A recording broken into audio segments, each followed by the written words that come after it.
¿Qué tal, jóvenes? Ahora estaremos viendo nuestra primera unidad referente a lo que son los diseños experimentales, viendo el tema en esta unidad del diseño completamente al azar. Este será nuestro apunte tutorial que se acompaña de este video, donde veremos un poquito de la teoría y sobre todo un ejemplo completamente desarrollado. Cabe resaltar que adicionalmente se cuenta con un segundo ejemplo ya desarrollado, pero que pues, no será parte de este video, sino parte de este documento. Bien, entonces, pues platicamos un poquito acerca de lo que es el diseño completamente al azar. Es parte de lo que son los experimentos o diseños experimentales. Aquí nos platican que un experimento es un procedimiento para obtener información, en este caso datos. Mientras que un experimento diseñado es donde nosotros somos capaces de manipular una variable y ver cómo afecta a cierto elemento, midiendo o evaluando una variable de respuesta y cómo se está viendo afectado con las manipulaciones que nosotros hacemos. Cabe resaltar que aquí estarían los tres principales objetivos para llevar a cabo un diseño experimental o un experimento diseñado. Los dejo a su lectura. Y siempre que llevemos a cabo un diseño experimental, se sugiere representarlo esquemáticamente como lo vemos aquí. Tenemos de entrada el factor de entrada o la variable de entrada, que es la que manipula el investigador en este caso. Esta variable de entrada va a ser sometida en las unidades experimentales, o a la unidad experimental la vamos a someter a los distintos valores de la variable de entrada o del factor de entrada para evaluar una salida o una variable de respuesta. En este caso, aquí lo que se asume o lo que se espera es que los valores de la variable de respuesta que se estén obteniendo o de la salida sean dependientes o estén relacionados a el factor de entrada, es decir, que no hay ninguna otra variable que los esté moviendo. Aunque claro está, existe algo que se llaman factores incontrolables que representa el error experimental, y adicionalmente en otras unidades veremos lo que son los factores controlables, como son los bloques. Pero para el diseño completamente al azar es necesario distinguir lo que es la entrada con sus respectivos. La entrada, que quede claro que es una variable, y esta variable tiene distintos niveles. Hay que determinar esos niveles. La unidad experimental, la cual es la que está siendo sometida a dicho valor de la entrada y sobre la cual se medirá o evaluará una salida o una variable de respuesta. Adicionalmente aquí tenemos estos conceptos. Y nosotros al final construimos un modelo estadístico que es el que tenemos aquí. Este será el modelo estadístico, como mencionaba, que se busca obtener. Aquí estaría cada una de sus secciones. Ya dejaré su lectura. Y aquí tenemos los 8 pasos a llevar a cabo para analizar o llevar a cabo lo que sería un diseño completamente al azar. Cabe mencionar que este diseño se analiza con la técnica de análisis de varianza o ANOVA. Entonces es lo que estaremos haciendo más adelante, pero pues hay que ir llevando poco a poco estos 8 pasos para desarrollar nuestro análisis. Bien, tenemos este ejemplo a desarrollar, el cual es el que estaremos trabajando en este video tutorial. El ejemplo nos dice: se sospecha que la temperatura del ambiente en que se activan las baterías afecta su vida. Se probaron 30 baterías homogéneas, 6 a cada una de 5 temperaturas, y los datos se presentan a continuación. Vida activada en segundos. Analice e interprete los datos empleados empleando un nivel de significancia del 5% y nos dice dónde fue tomado este ejemplo. Muy bien. Entonces ya tenemos aquí lo que sería la vida activada de las baterías en segundos, dada la temperatura en la que fueron evaluadas, a 5 temperaturas: 0, 25, 50, 75 y 100 grados centígrados. Bien, entonces nuestro primer paso es realizar la caracterización del experimento, donde dijimos que tenemos que identificar el factor o la variable de entrada, la unidad experimental y la salida. Bien, entonces, en este caso, nuestra unidad experimental pues vendrían siendo las baterías. Las baterías, que son ese elemento u objeto sobre el cual vamos a obtener la información y sobre el cual estaremos o al cual estaremos sometiendo al factor de entrada o algún nivel del factor de entrada. Mientras que, fíjense bien, en la entrada en este caso es la temperatura en grados centígrados.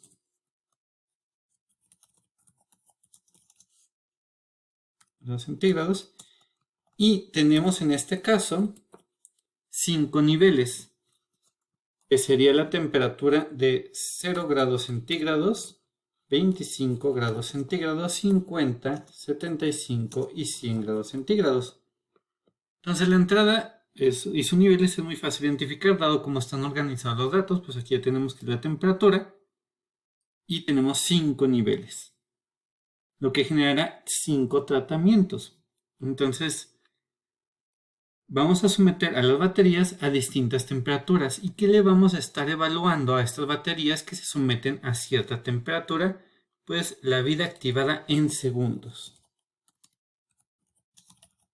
Y esto representará nuestra variable de salida o el factor de salida.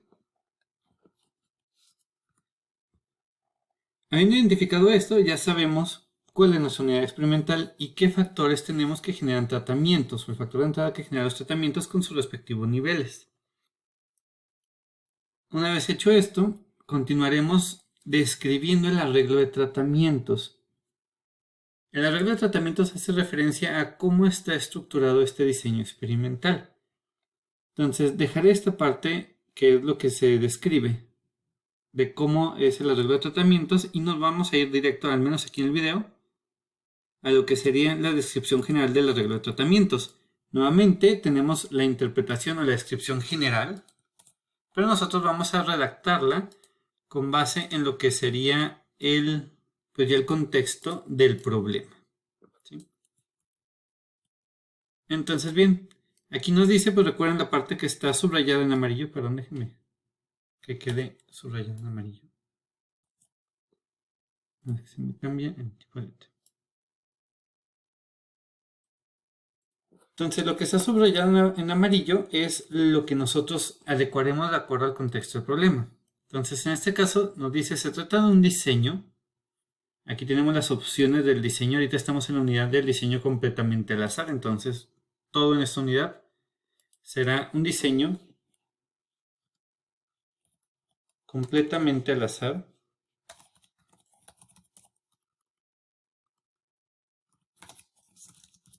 Un diseño completamente al azar.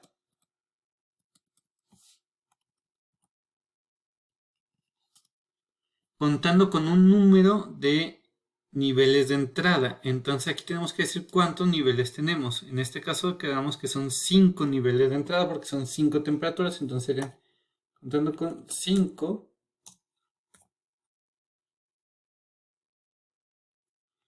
temperaturas.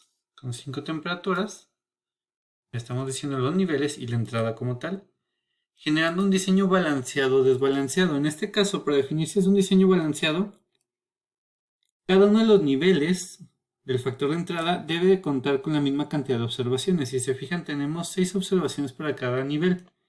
Eso genera un diseño balanceado.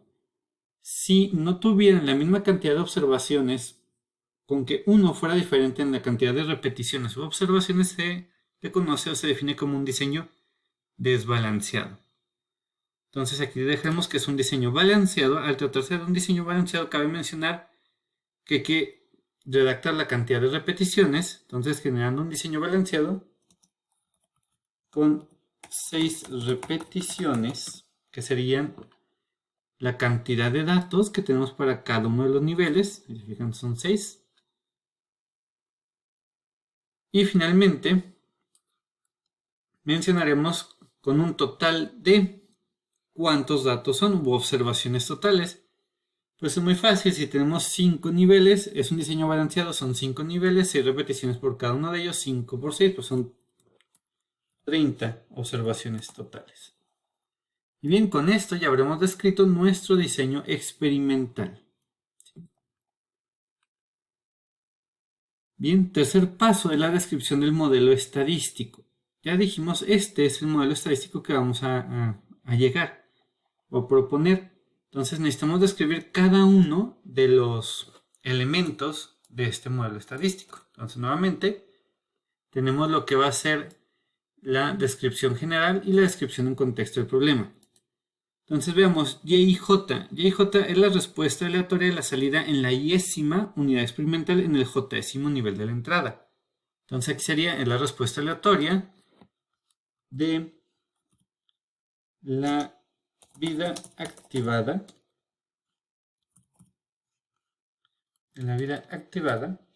Quedaría aquí. En la iésima unidad experimental, entonces aquí sería en la iésima batería, en el jésimo nivel de la entrada. Entonces aquí sería en el jésimo, o en la jésima, perdón, en la jésima temperatura. Y listo. Así quedaría al menos Y y J. Les voy a pedir de favor que ya, ahorita ya voy a dejar aquí todo esto completo y ya ustedes lo revisarán para no perder o abarcar más tiempo en el llenado de esta sección. Muy bien, aquí ya tendríamos completo la descripción en contexto del problema del modelo estadístico que vamos a construir o que vamos a obtener finalmente. Aquí estaría, lo dejo a su lectura. El cuarto paso es la definición de la hipótesis de investigación e hipótesis estadísticas, tanto la hipótesis nula como la hipótesis alternativa. Aquí, para identificar la hipótesis de investigación hay que ver cuál es el objetivo que se tiene dentro del contexto del problema en el experimento. Y de ahí surgirá la hipótesis de investigación, que es una respuesta o es lo que se espera que suceda con el experimento. Por lo general, será que existe, o como dice aquí, algún nivel de la entrada tiene efecto sobre la salida. Entonces, por lo general, va a ser esa la hipótesis de investigación, por lo general. Entonces, bien, vamos a redactarla rápidamente en contexto del problema de acuerdo a lo que se está haciendo en este pequeño experimento de ejemplo. Entonces, aquí tendríamos algún nivel de la temperatura, que es la entrada, tiene efecto sobre la vida activada de las baterías. Y listo. ¿Cómo es ese efecto? Pues no nos dice, el contexto del problema no nos dice que a mayor temperatura, menor será, por ejemplo, la vida activada en segundos, o a menor temperatura también será menor la vida activada en segundos. Entonces no nos dice nada de eso, entonces podemos suponer que sería la hipótesis de investigación, que al menos o algún nivel de la temperatura tiene efectos sobre la vida activada de las baterías. ¿Cuál? Quién sabe, ya lo averiguaremos al llevar a cabo el análisis. Entonces, aquí tenemos lo que es la hipótesis nula, nuestro juego de hipótesis estadísticas. La hipótesis nula, la tau subíndice 1, pues representaría lo que sería la primera temperatura. Entonces vamos a poner aquí tau 0, porque la temperatura es 0 grados centígrados. ¿Qué quiere decir esto? Es en promedio la vida activada en segundos de las baterías al estar a 0 grados centígrados. Posteriormente tenemos la de 25, 50, 75 y 100. Entonces tendríamos la vida media o la vida o el promedio de la vida activada en segundos a 25 grados centígrados, a 50, a 75 y a 100. ¿Sí? Entonces esto nada más hay que redactarlo en cuestión de los niveles que se tienen. Entonces, de esta forma, ¿qué estamos diciendo aquí en esta hipótesis? Estamos diciendo que en promedio la vida activada de las baterías es igual en las 5 temperaturas. ¿Sí? Entonces, ¿qué quiere decir esto? Que realmente la temperatura no tiene efecto sobre la vida activada de las baterías. Mientras que la hipótesis alternativa nos va a decir que al menos una tau J es diferente, que quiere decir que al menos un promedio de la vida activada de las baterías en segundos es diferente dado cierto nivel de la temperatura. ¿Cuál? Pues no sabemos. Más adelante lo definimos si es que logramos rechazar la hipótesis nula. Entonces de esta forma ya quedaría nuestra hipótesis de investigación y lo que sería el juego de hipótesis estadísticas H0 y HA.